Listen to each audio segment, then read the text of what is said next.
Lately, there's been this discourse on Super Smash Bros. Primarily centered around one idea. The idea that the Super Smash Bros. Series can't continue without the series' main director and creator, Masahiro Sakurai. It's almost the main consensus in the fandom, and it's got a lot of other game developers saying this idea too. An example of this is Eiji Aonuma, director and producer for most of the Zelda series. In a 2005 interview, he said he thinks Sakurai's role as director is irreplaceable. I disagree with all of this, and that's why I've made this video. The Super Smash Bros. Series can, and if it has to continue, maybe even should, do so without Sakurai. The point of this video is not to bring down Sakurai. It's not to insult, berate, or dismiss what he's done. But that said, some of the ways people talk about this guy are a little weird to me, so I want to talk about it here and call out some of these things as I make my point. Let's get into it. So there's no easy way to say this that won't piss off a lot of people, but I'm going to say it.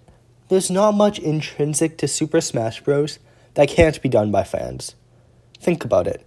Maybe in 2005 when Aonuma gave that statement about Smash being nothing without Sakurai, no one really understood how design worked in platform fighters. It was such a new genre and just seen as a novelty. Smash's competitors were Onimusha Blade Warriors and Battle Stadium Dawn. Okay, that one released in 2006, but you get what I mean. It was a party game and nothing else. Now it's changed a bit. While they're not as successful as people hoped, the likes of Nickelodeon All-Star Brawl, Slap City, and Multiversus still offer plenty of fun. Even Project M, Super Smash Flash 2, and Super Smash Bros. Crusade became really successful too.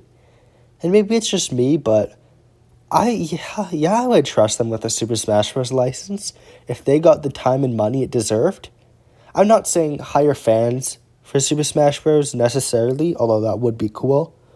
But there are plenty of people in the industry who knows how these games work, and actually what makes Super Smash Bros. And the genre it's part of so much fun.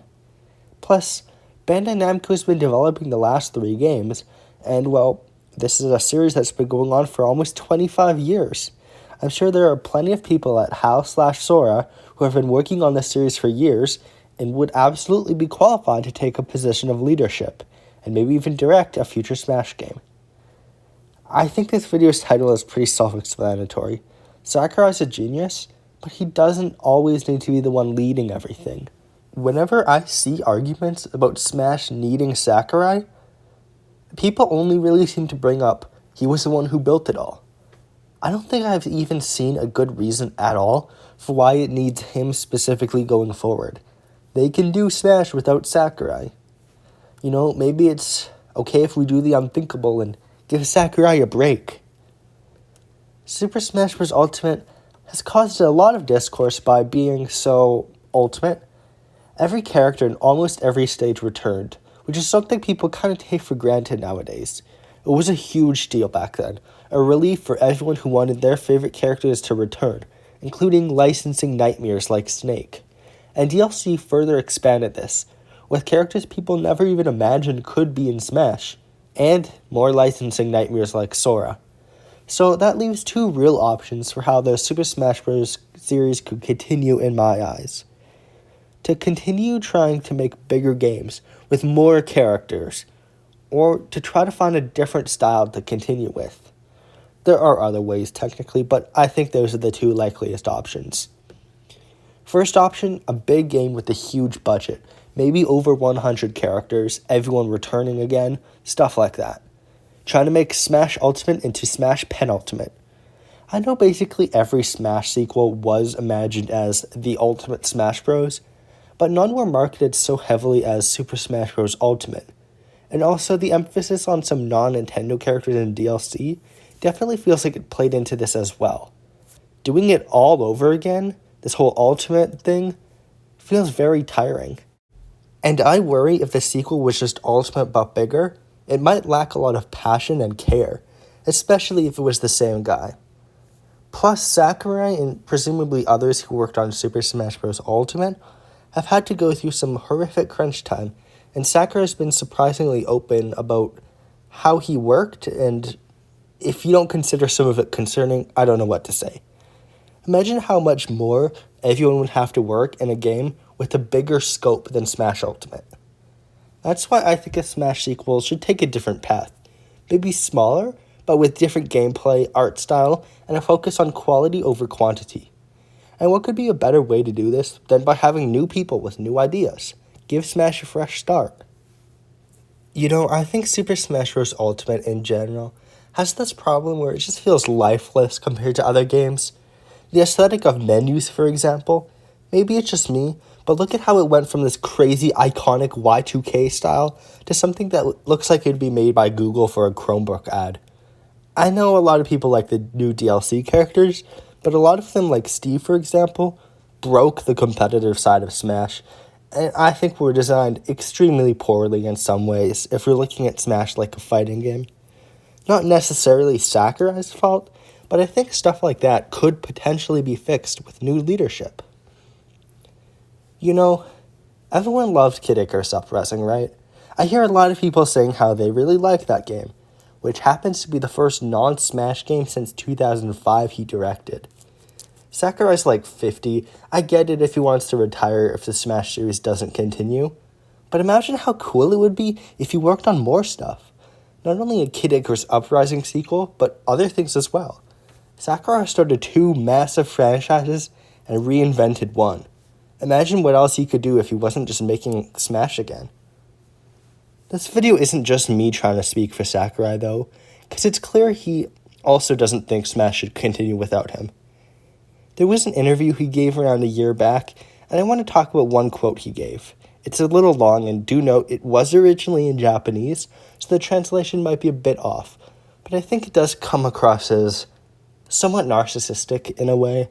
Here, I'll read this out, and yes, this was made before the creator of Berserk passed away, and you'll see why that's relevant in a minute.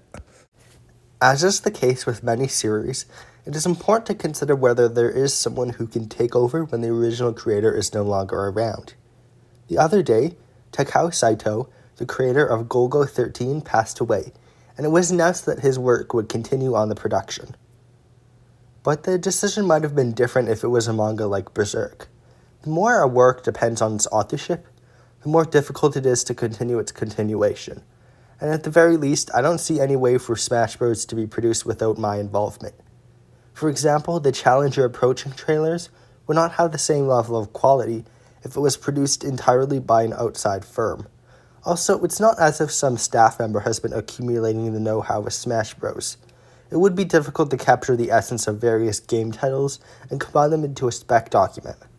For starters, no one other than me has ever served as the director or planned the inclusion of new fighters. Given these conditions, I seriously have to consider whether or not the game will succeed if I entrust the job to them. Okay, so Sakurai acknowledged it's possible for a series to return without its creator, and yes, Golgo 13 is a situation where the creator actually wanted the series to continue after he might pass away. But still. Bro, Smash Bros. Is not Berserk! And when I look at the other stuff he said, it's like, yeah, it would be hard, but it almost feels like he's downplaying the efforts of other workers who worked on the series like him. Yes, it would be very difficult if he just left now, but do you seriously think Sakurai couldn't easily get a suitable director just by training new talent, or heck, even consulting on a project without being in a directorial role himself? A very normal thing for directors to do, by the way. And in the same interview, he even said he tried to get another director for the series, but wasn't able to make it work. I would like to know what actually happened, but to properly comment on it. But anyways, now that the Ultimate Smash Bros. Has already been made, I think now's a good time. Okay, narcissistic might be a bit much to describe that behavior, but overprotective absolutely describes it. I can't really blame Sakurai for being overprotective of an IP he had such a big role in, especially with, horrifically strict Japanese woke culture and all that. But honestly, I just don't get it. Why don't fans or Sakurai treat this as basically any other IP? I obviously can't say for certain, but I feel like if any other series was in the same boat as Smash, fans would be perfectly fine with the new director. Heck, some of the Kirby games after his departure some of the best received in the franchise. It's a hard pill to swallow, I understand that. When Sakurai's been the face of this franchise for years and the guy doing all the directs and all that. But he's just one person. I think a new director would absolutely be what this series needs to be more fresh and exciting. And even if you disagree with me on that, name one good reason they can't do the next Smash without Sakurai. Thank you so much for watching, and I'll see you later. Also, I joked about, haha, Nintendo fans will kill me for this take before, even though I have like 130 subscribers and the most amount of comments I had on a video was like 20, all unanimous praise. Man, there are a lot of people I talked to / argued with online in the ultimate speculation days who will have my head for this. But hey, engagement is engagement, right?